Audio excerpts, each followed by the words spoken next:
आप 2 से लेकर 9 तक विभाज्यता का नियम के बारे में बताना। 2 से विभाज्यता का नियम क्या है? दी गई संख्या का इकाई अंक 0, 2, 4, 6, 8 हो तो दी गई संख्या 2 से पूर्णतः विभाजित होगी, जैसे 10, 12, 14, 16। ठीक है, अगला 3 से विभाज्यता का नियम बताना।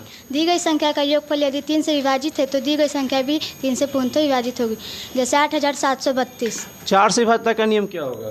दी गई संख्या का दहाई और इकाई अंक से बनी हुई संख्या यदि 4 से विभाजित है तो दी गई संख्या भी 4 से पूर्णतः विभाजित होगी, जैसे 5732। 5 से विभाज्यता का नियम।